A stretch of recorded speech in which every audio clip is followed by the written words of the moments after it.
Greetings, Diocese of Olympia, and all who may be watching. I come to you today to share some of my personal plans for the future, but they are plans that will definitely affect all of you. Of course, I'd like to be sitting right with every one of you when I tell you this, but alas, we know that's not possible. Most of you will remember the walk-agains we did a few years ago as I discerned, and then we together discerned it was time for me to go. That year was absolutely life-changing to me and enlightening. I was humbled and called by the answer I received from that process, and I'm so glad we did it. Back then, little did we know that we would face a global pandemic, a long overdue racial reckoning, a refugee crisis like never before, and of course, all of that has changed us as a people and as a church. Changed me too. I said to you after my decision to stay that I wouldn't do that to you again. We would take it one day at a time and 1 year at a time. But since that time, I've been in constant discernment as to what is right. In the past few months, I've been in serious self-discernment again. Both friend and foe alike have helped in this, giving me signs knowingly and unknowingly that the time has come for me to go. And I feel that as well. So today I come to you this way, to a people and a place I love very much, to announce my resignation from the office of bishop, effective the end of this calendar year. The plan now is that the fourth Sunday of Advent will be my last liturgical act. If the Standing Committee and other leadership agree, we'll also see the January Holy Land pilgrimage through as the real ending, as that still stands as unfinished business from the pandemic. Until that time, I plan to keep serving as your bishop, something I've always taken very seriously and tried to do well. I've failed at much of it and will continue to, but always I've been so honored to fill the office for you, and even though I didn't always make the mark, I can assure you, for you, I was always trying my best.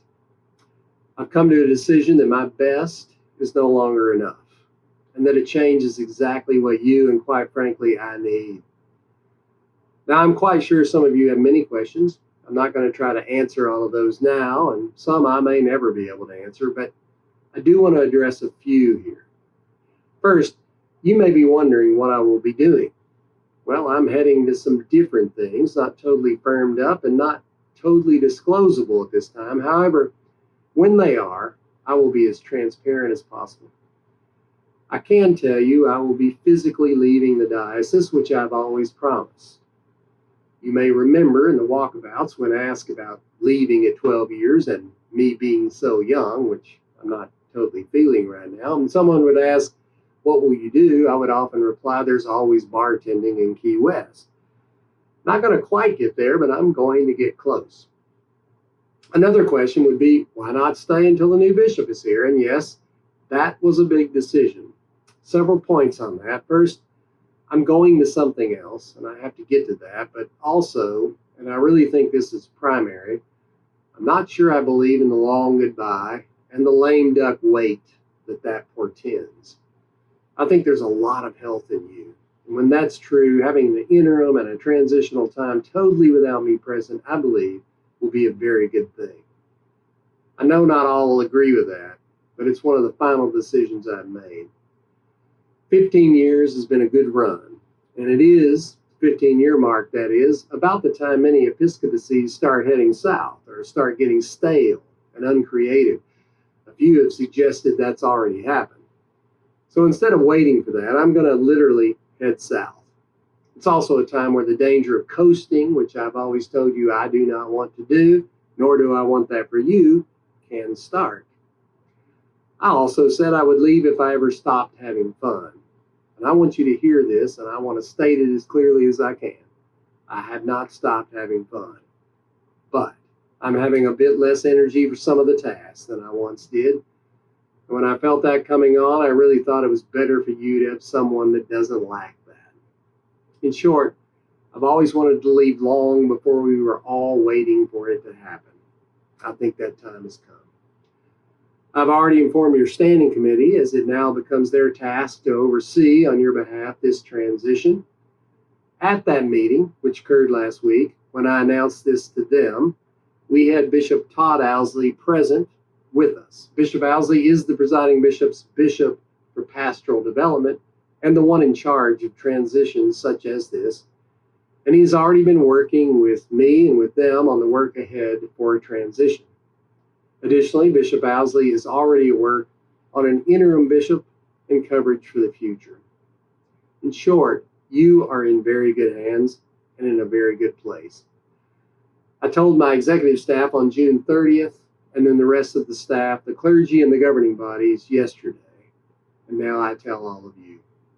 I just want to say here that this is the greatest staff I've ever had the honor to work with, and I include all of those I've worked with since the very beginning. Every one of them talented, faithful, committed. And the clergy we have here, which I have truly grown to love, admire, and be in awe of, will be indeed hard to lead. We have some of the best leadership in this entire church. They all taught me much. I'll miss them all very much, and I will miss all of you. We didn't always get it right. No one does, but I do believe we did some good work in ministry in this last 15 years. And those memories, those learnings, those accomplishments will always be some of the most cherished years of my life. This transition will be hardest, I think, on the staff and clergy, so I ask that you take care of them now and always. So thank you, Diocese of Olympia. Bless you. And I urge you to start your prayers for a smooth transition and for your next bishop who's out there somewhere, even now. I'm convinced they are praying about and for you. I hope you will do the same for them. If you have space in there, pray for us too, as we will for you. This is a new adventure for Marty and me. We are sad and nervous and excited.